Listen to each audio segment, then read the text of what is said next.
Cet invité, c'est Frédéric Lefebvre. Bonsoir. Bonsoir. Alors aujourd'hui, Frédéric Lefebvre, vous êtes député des Français d'Amérique du Nord, établi aux États-Unis et au Canada. On va voir qu'il y en a pas mal. Vous êtes député UMP, c'est l'Union pour un mouvement populaire. Je rappelle à chaque fois le nom de ce parti. Depuis 2007, vous avez été porte-parole de l'UMP et aussi secrétaire d'État, entre autres au commerce, aux PME, aux petites et moyennes entreprises et au tourisme de 2010 à 2012. Alors avec vous, on va parler des relations entre la France et l'Amérique du Nord, mais aussi de la situation en France, avec le recul aussi de votre mandat outre-Atlantique. On voit aujourd'hui, on le lit partout, la France est en pleine déprime économique, sociale, politique, à gauche comme à droite d'ailleurs. Frédéric Lefebvre, j'ai envie de vous poser comme première question, la France va mal? La France vit au-dessus de ses moyens. La France doit se réformer. Elle le fait dans la douleur, quand elle le fait, mais elle ne le fait pas suffisamment. Vous dites elle le fait, ce qui veut dire que le gouvernement socialiste, dirigé par François Hollande, le fait malgré tout? Il y a quelques réformes qui sont faites, structurelles, mais malheureusement pas suffisamment. Il faudrait en faire beaucoup plus. Et vous savez, je pense que les hommes et les femmes politiques seraient bien inspirés d'écouter nos compatriotes qui vivent à l'étranger. Vous disiez avec un peu de distance, un peu de recul. Ouais. Quand on est loin de la France, on a un regard sur la France qui a sans doute beaucoup plus de justesse, à la fois sur ce qui fonctionne formidablement bien en France, et en même temps sur ce qui va mal. Et moi, j'aimerais, dans un livre que je viens de publier, qui est un livre numérique, qui s'appelle « Vous êtes prioritaire ». Dans ce livre, je dis à un moment, l'éloignement est un exhausteur d'amour.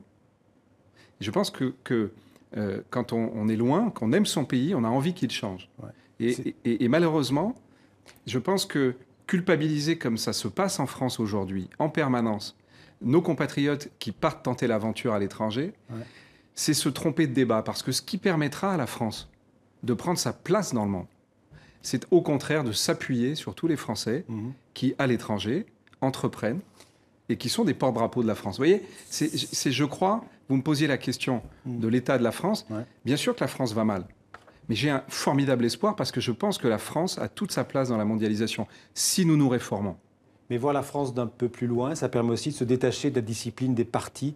Vous avez une vision, je dirais, plus républicaine aujourd'hui, avant que d'être une vision d'un homme de droite que vous êtes.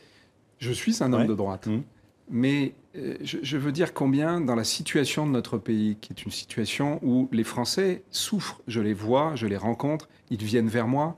Vous l'avez rappelé, j'étais ministre des entreprises, je vois ces acteurs économiques venir vers moi.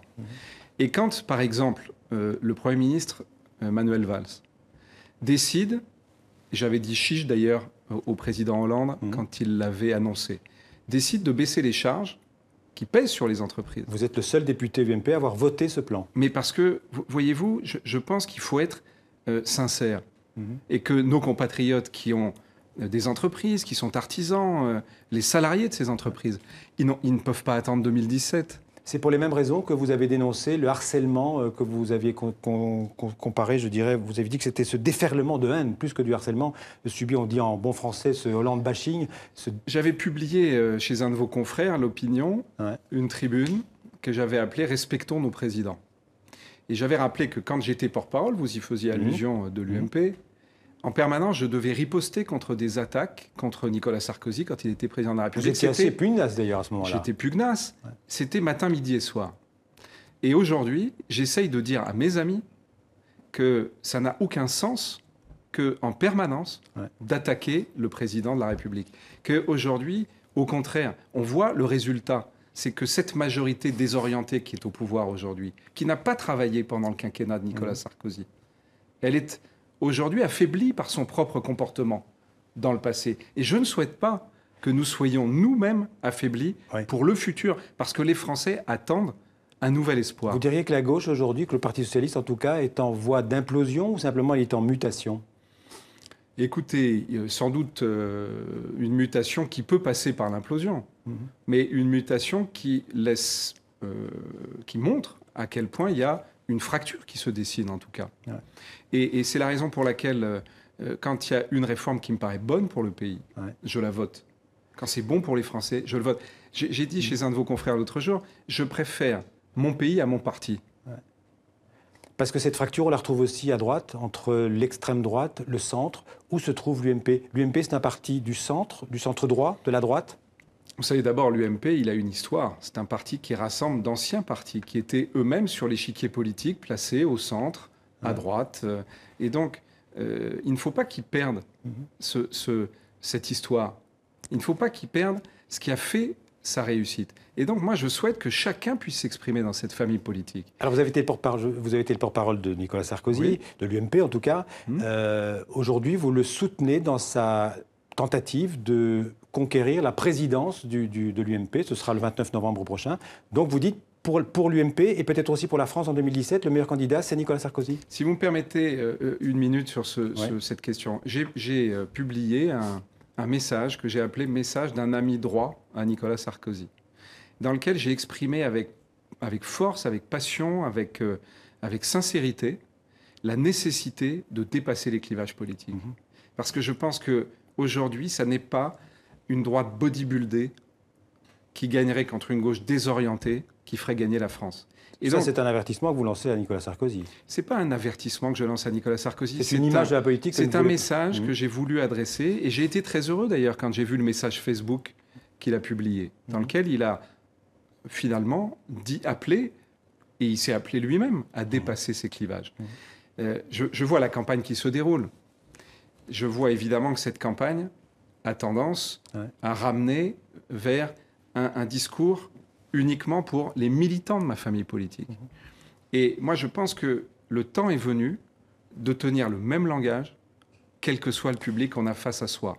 Qu'on ait des militants, qu'on ait des sympathisants, qu'on ait des électeurs de gauche, la France est dans un tel état qu'on doit prendre exemple sur ce qui a fonctionné dans le passé, ailleurs dans le monde.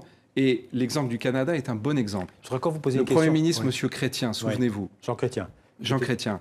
Quand le Canada était dans une situation absolument dramatique, c'était dans les années 90, dans la situation de la Grèce d'aujourd'hui, il a pris des décisions extrêmement courageuses. Et il l'a dit... C'était une cure d'austérité. C'était une cure d'austérité, peut-être. Une vraie cure d'austérité. Sauf qu'elle s'est transformée très rapidement en baisse d'impôts pour les Canadiens et en baisse de charges pour les entreprises. Et le Canada a rapidement renoué avec un excédent budgétaire.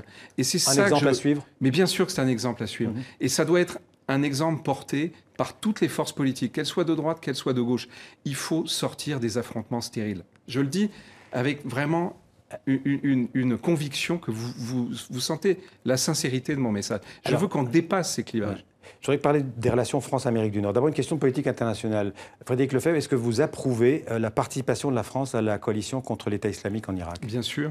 Bien sûr, parce que c'est notre combat. Dont le Canada fait partie d'ailleurs aussi. Dont le Canada fait partie, et on voit d'ailleurs ce qu'il vient de subir. Bien sûr, c'est notre combat. Il faut comprendre qu'aujourd'hui, c'est notre propre liberté que nous défendons. Et que la place de la France, elle est aux côtés de nos amis américains. Mais j'entends dire parfois, vous savez, les Français sont les toutous des États-Unis. Ou le Front National qui dit la France est le caniche des États-Unis. Le Front National, et parfois d'autres voix d'ailleurs qui s'expriment et qui disent ça. Mais je veux rappeler par exemple que quand le président Nicolas Sarkozy avait décidé d'intervenir en Libye, c'est la France qui était en tête de la coalition. Et les Américains étaient à nos côtés. Donc il faut simplement, nous sommes des alliés, nous sommes des amis, nous défendons les mêmes valeurs, nous défendons la démocratie, et nous devons défendre... En Libye, on est peut-être parti trop vite aussi. On a chassé le dictateur. Je pense que nous sommes partis beaucoup trop vite de Libye.